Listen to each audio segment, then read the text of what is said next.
Hi friends, Angel and നേബൽ എന്ന ഞങ്ങളുടെ YouTube ചാനലിലേക്ക് എല്ലാവർക്കും ഒരിക്കൽ കൂടി സ്വാഗതം. ഞങ്ങളുടെ ചാനൽ ആദ്യമായി കാണുന്നവരും സ്ഥിരമായി വീഡിയോ കാണുന്നവരിൽ ആരെങ്കിലും ഞങ്ങളുടെ ചാനൽ സബ്സ്ക്രൈബ് ചെയ്തിട്ടില്ലെങ്കിൽ സബ്സ്ക്രൈബ് ചെയ്ത് ഞങ്ങളെ സപ്പോർട്ട് ചെയ്യാൻ മറക്കരുതേ. അതുപോലെ വീഡിയോ സ്കിപ്പ് ചെയ്യാതെ മുഴുവനായി കാണാൻ ശ്രമിക്കണം.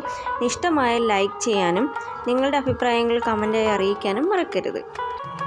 എല്ലാവരും ഒരുപോലെ ഇഷ്ടപ്പെടുന്ന ഒരു സ്വീറ്റാണ് ലഡു അല്ലേ? കടയിൽ നിന്നും കിട്ടുന്ന അതേ രുചിയിൽ ലഡു വീട്ടിൽ തയ്യാറാക്കാം. നേരെ പോകാം വീഡിയോയിലേക്ക്. നമ്മളിവിടെ എടുത്തിട്ടുള്ളത് 250 ഗ്രാം കടലമാവാണ്. അത് നന്നായി അരിച്ചെടുക്കാം.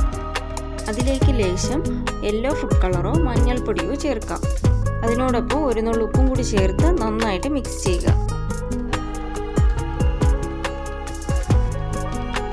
ഇനി ആവശ്യാനുസരണം വെള്ളം ചേർത്ത് നന്നായിട്ട് ഇളക്കാവുന്നതാണ്. ദോശമാവിൻ്റെ ആ ഒരു പരുവത്തിലാണ് കിട്ടേണ്ടത്.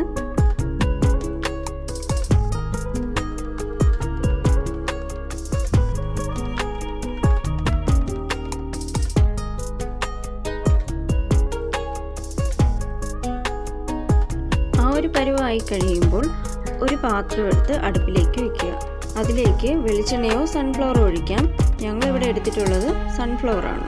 ഇനി ഒരു കണ്ണാപ്പ എടുത്ത് മാവ് ഇതുപോലെ ആ എണ്ണയിലേക്ക് കോരി ഒഴിക്കുക.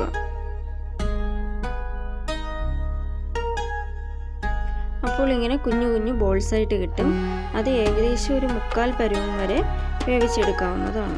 അങ്ങനെ ആ മാവ് തീരുന്നതുവരെയും ഇതിങ്ങനെ ചെയ്തെടുക്കേണ്ടതാണ്. നമ്മളിങ്ങനെ എണ്ണയിൽ വറുത്ത് കോരുന്ന സമയത്ത് ചിലതൊക്കെ വലുപ്പത്തിലോ അല്ലെങ്കിൽ ഒട്ടിപ്പിടിച്ചിരിക്കുന്നതായി കാണാൻ പറ്റും. അതെല്ലാം കൂടി മിക്സിയുടെ ജാറിലേക്കിട്ട് ഒരു പ്രാവശ്യം ബ്ലെൻഡ് ചെയ്തെടുക്കാം.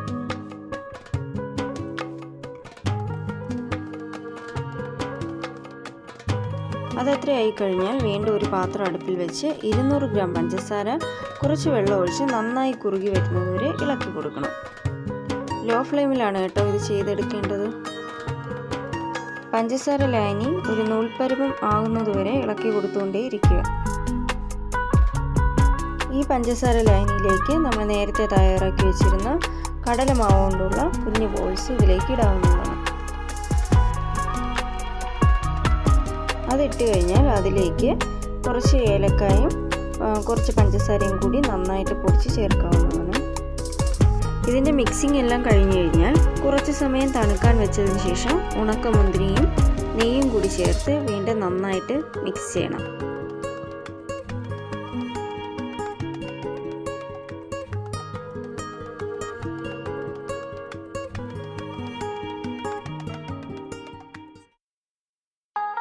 അതിനുശേഷം ആവശ്യമായ വലുപ്പത്തിൽ ഉരുട്ടിയെടുക്കാം.